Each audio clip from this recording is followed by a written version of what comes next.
It's Steve, the red pigment Steve, oh yeah.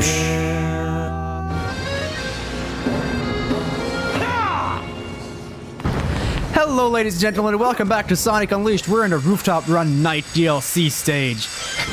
If you're playing this stage, this very stage we're playing right now, in the original game, of course I turned the audio down for YouTube so you can understand what I'm saying.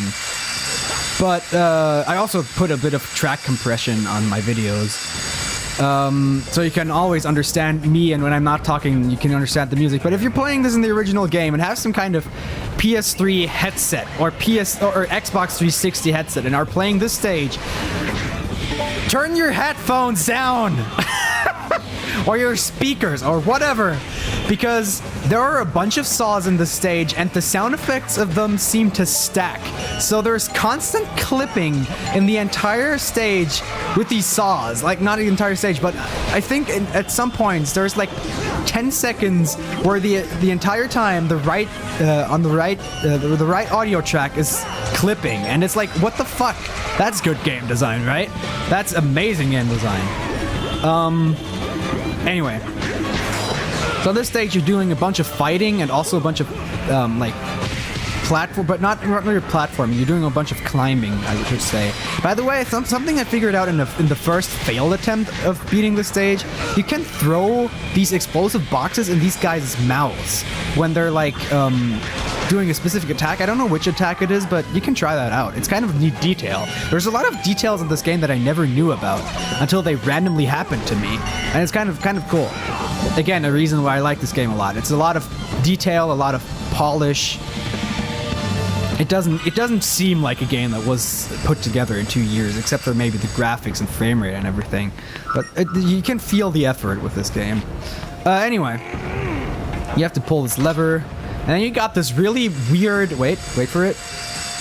This really weird setup of goalposts. Like, at first I was like, what the fuck is going on with these goalposts?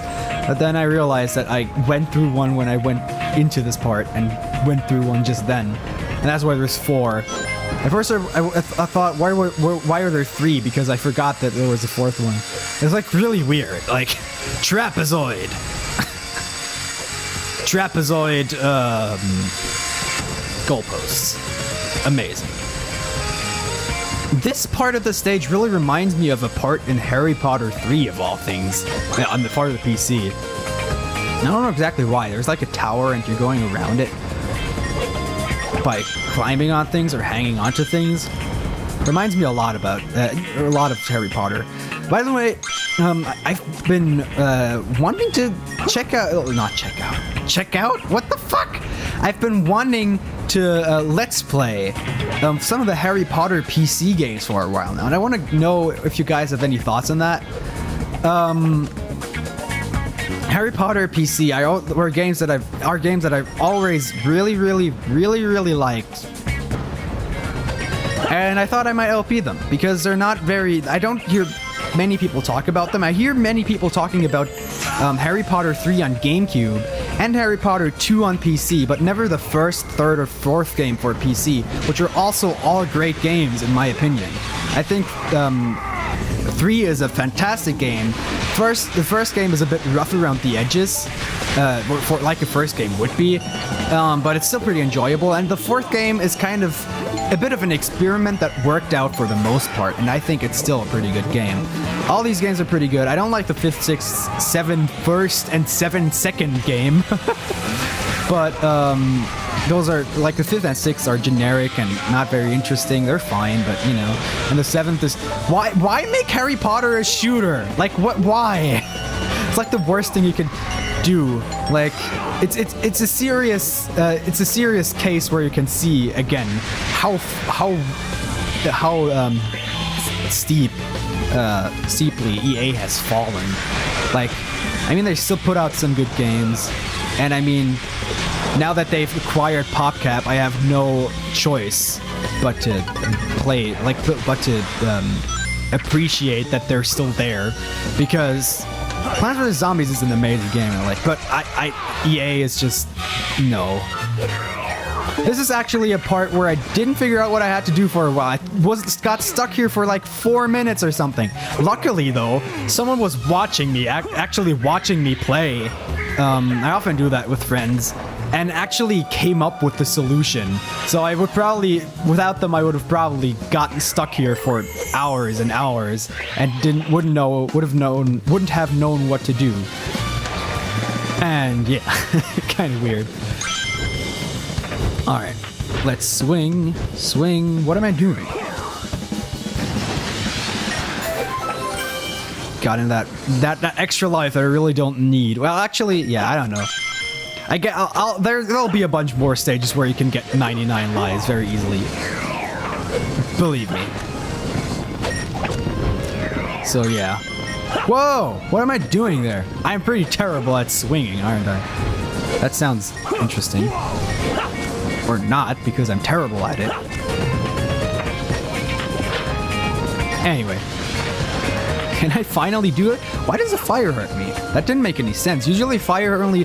That's the thing that you kind of can remember about this game. Fire usually only hurts you when there's enemies around. There are enemies around, sorry. Otherwise, the fire won't hurt you and just be kind of a hindrance. But if there are enemies around, then the fire will start hurting you. I guess that enemy was around, I'm not sure.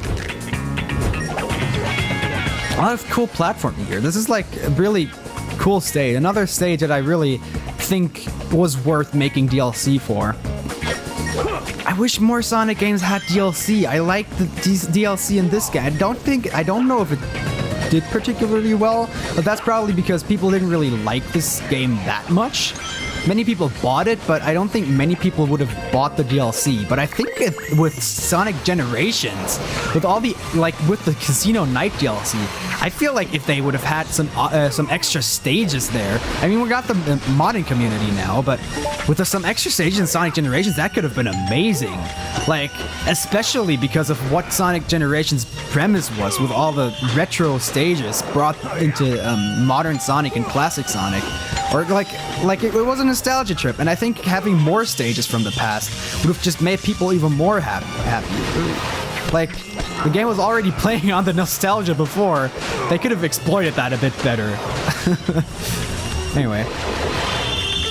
We're almost at the end of the stage. Just a few more enemies to defeat. I don't think this stage was particularly hard to S-rank. Even with the 3 minutes I took to even figure out what the fuck to do, I still got the S-rank no problem. If you don't die in this stage, you're guaranteed to get that S-rank pretty much. And yeah, of course, you also have to remember to do the critical attacks on the robots. The dancing robots.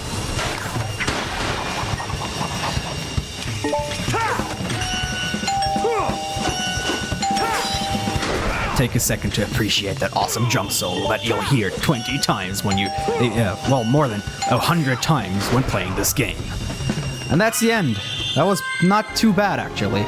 It can be a pretty long stage. That took 12 minutes to complete. 9 minutes if I didn't fuck up so much. But yeah, that was this stage. Not a particularly... not the best stage ever, but it certainly has a lot of interesting ideas. And yeah, I'll see you next time on Sonic Unleashed with something else. I don't know. I think we're gonna check out a Chunan stage. Whatever. Until then.